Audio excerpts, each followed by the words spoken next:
శ్రీమాత్రే నమః. నూతన సంవత్సర శుభాకాంక్షలతో ఆస్ట్రో భాగ్యలక్ష్మి అని ఈ ఛానల్ని సబ్స్క్రైబ్ చేశారా? చేయకపోతే వెంటనే చేయండి. మన వాళ్ళందరికీ కూడా ఈ మీడియా ద్వారా పంపిస్తూ ఉండండి. అందరికీ షేర్ చేయండి, లైక్ చేయండి, మీ ఆలోచనల్ని నాతో పంచుకోండి. అంతేకాకుండా జాతక చక్రాలు వేయాలన్నా, విశ్లేషణలు చేయాలన్నా మీరు క్రింది నెంబర్లో సంప్రదించవచ్చు. తర్వాత వచ్చేసి శ్రీ సౌభాగ్య మ్యారేజ్ బ్యూరో 17 ఇయర్స్గా మనం నడిపిస్తూ ఉన్నాము. వివాహ సంబంధాలకై మీ బంధువులు కానీ, మిత్రులు కానీ, సి సెక్షన్ ఆపరేషన్స్కి కానీ దేనికైనా సరే మనల్ని సంప్రదించవచ్చు. అదే కాకుండా కుంభ వివాహాలు, కదలి వివాహాలు, చండీ హోమాలు ఇలాంటివి కూడా నా ఆధ్వర్యంలో జరిపించబడతాయి. ఏది కావాలైనా సరే కింది నెంబర్లో మీరు నన్ను సంప్రదించండి. ఓం గంగణపతే నమః. ఏకదంతాయ విద్మహే వక్రతుండాయ ధీమహి తన్నో దంతి ప్రచోదయాత్. ఓం గంగణపతే నమః. నూతన ఉగాది శుభాకాంక్షలు. ఉగాది అనగా మనం అంటూ ఉంటాం కదా, సంవత్సరానికి తొలి ఆరంభం. అలాంటి ఆరంభమైనటువంటి ఈ ఉగాది శుభాకాంక్షలతో ద్వాదశ రాశుల వారికి ఏ విధంగా ఉండబోతోంది, ద్వాదశ రాశుల వారికి ఆదాయ వ్యయాలు ఎలా ఉన్నాయి, రాజపూజ్యం ఎలా ఉంది, అవమానం ఎలా ఉంది, ఈ విషయాలన్నీ కూడా మనం ఒక్కసారి పరిశీలిద్దాం. మరి ఈ సంవత్సరం ఉగాది రోజున పంచాంగ శ్రవణం అనేది మనకి చాలా ముఖ్యమైన శ్రవణం. రాజుగా రవి కనపడుతున్నాడు. అదేవిధంగా చూసినట్లయితే మంత్రిగా చంద్రుడు, సేనాధిపతిగా శని భగవానుడు, అదేవిధంగా సస్యాధిపతిగా బుధుడు, నెక్స్ట్ చూసినట్లయితే కనుక ధాన్యాధిపతిగా కుజుడు కనిపిస్తున్నారు. ఇహ అర్ఘాధిపతిగా మళ్ళీ రవి, మేఘాధిపతిగా రవి. ఈ విధంగా పంచాంగ శ్రవణంలో రవి యొక్క ప్రాశస్త్యం ఎక్కువగా కనిపిస్తుంది. ఈ యొక్క సంవత్సరంలో విశ్వావసు నామ సంవత్సరంలో మనకి కొన్ని విశేషాలు, వింతలు, జరగబోయేవి, జరగబోతున్నవి ఏ విధంగా ఉంటాయి, ఎవరికి ఏ విధంగా లాభాల బాటలో ఉంటారు, శుభయోగాలు ఎవరికి ఉన్నాయి, లేకపోతే ఏమైనా కొంచెం చిన్న చిన్న పరీక్షా కాలం, గడ్డు కాలం ఉందా, వీటిలన్నింటినీ కూడా మనం పరిశీలిద్దాం.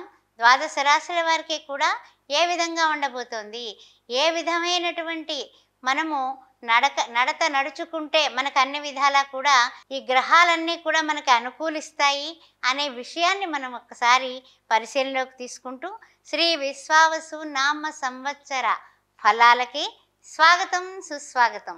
ఓం శ్రీమాత్రే నమః. శ్రీ విశ్వవసు నామ సంవత్సర శుభాకాంక్షలు. తులారాశి వారికి ఎలా ఉండబోతోంది? చిత్తా నక్షత్రం 3, 4 పదాలు, ఆ తదుపరి చూసినట్లయితే స్వాతి నక్షత్రం, ఆ తదుపరి విశాఖ ప్రథమ, ద్వితీయ, తృతీయ. ముఖ్యంగా తులారాశి వారికి ఆదాయం చూస్తే 11 ఉంది, అదేవిధంగా వ్యయం చూస్తే 5 ఉంది, అదేవిధంగా రాజపూజ్యం 2, అవమానం 2. మరి ఈ యొక్క సంవత్సరంలో ఏ విధంగా ఉండబోతోంది అనే విషయాన్ని ఒక్కసారి పరిశీలిద్దాం. పట్టుదల అనే పట్టు వస్త్రాన్ని మీరు ధరించినట్లయితే తిరుగులేదు మీకు తులారాశి వారికి. ఆ విషయాన్ని గమనించుకోండి. అయితే ముఖ్యంగా ఏంటంటే ప్రతి విషయం ఓర్పుతో సంయమనంగా సాధించుకోవాలి. అంతేగాని కంగారుగా వెళ్ళిపోయి 2 సెకండ్లో పని పూర్తి చేసుకుని రావాలి అంటే కాదు. కానీ దానికి చాలా ఓర్పు కావాలి, పట్టుదల కావాలి, ప్రశాంతత ఉండాలి, ప్రేమగా మాట్లాడాలి, అన్ని రకాలుగానే కూడా ఓర్పుతో సాధించగలగాలి. ఆ ఒక్కటి మీరు పట్టుకున్నట్లయితే సంవత్సరం అంతా మీకు జయమే కలుగుతుంది.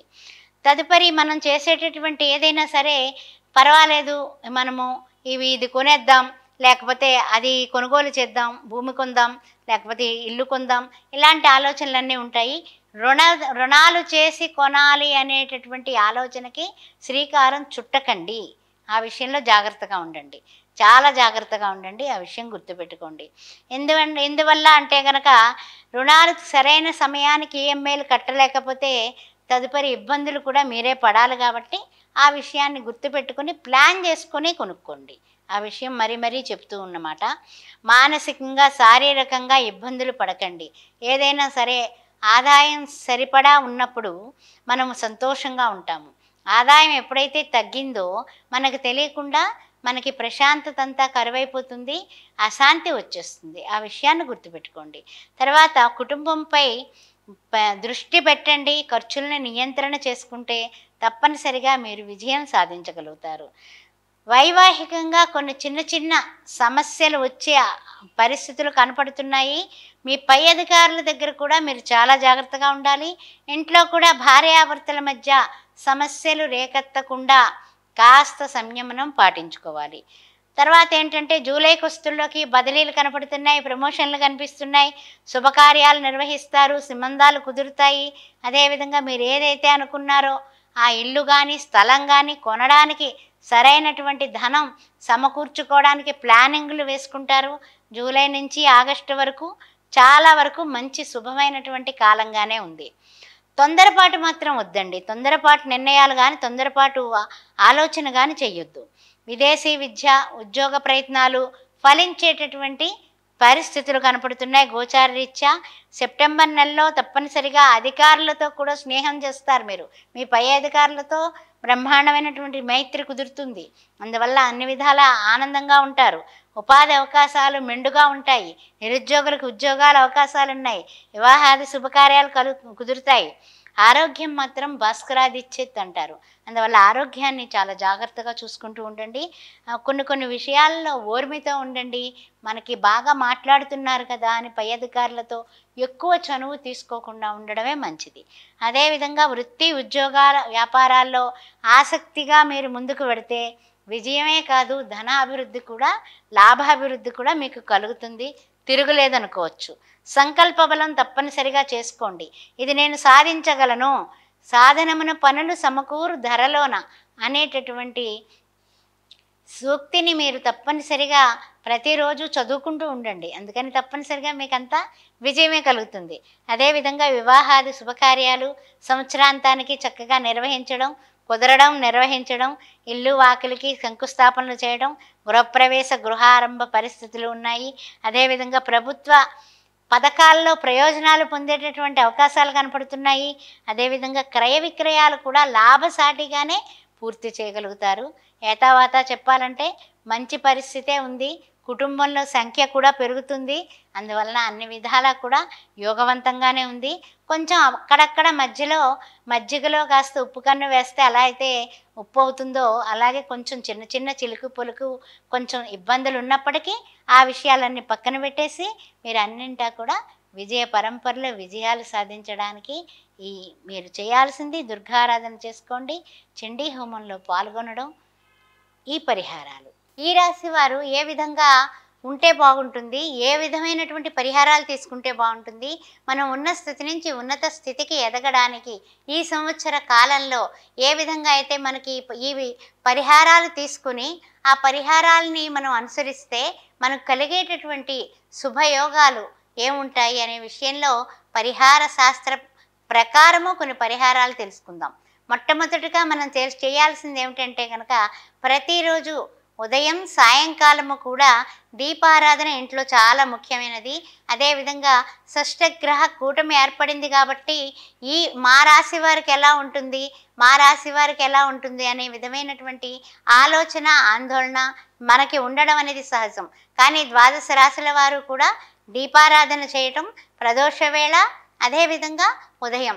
అంతేకాకుండా ఇంకా ముఖ్యమైనటువంటి విషయం ఏమిటంటే కనుక శనివారాలు ఈ సంవత్సర కాలంలో విశ్వవసు నామ సంవత్సరంలో శనివారం నాడు ప్రొద్దుట ఉదయకాలమున 6 నుంచి 7 గంటల లోపల శని హోరాలో ఎవరైతే ఆవు నెయ్యితో కానీ నువ్వుల నూనెతో కానీ 5 ఒత్తుల దీపారాధన చేస్తారో వారికి శనిగ్రహ పరిహారం కింద తీసుకోవచ్చు.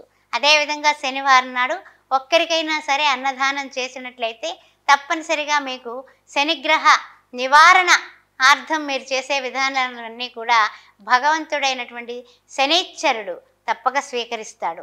అదేవిధంగా ఎవరికైతే శనిగ్రహ అష్టమ శని అర్ధాష్టమ శని అందులోనే ఏమిటంటే మీనరాశి వారికి ముఖ్యంగా లగ్నాత్తు శని ఆ విధమైనటువంటి వాళ్ళు సింహరాశి మీనరాశి అదేవిధంగా ధనుస్సు రాశి వారు ముఖ్యంగా ఏం చేయాలంటే కనుక తప్పనిసరిగా శనివారం నాడు ఎవరికైనా పేదవాళ్ళకి అన్నదానం చేయడం అనేది మర్చిపోకుండా చేయండి.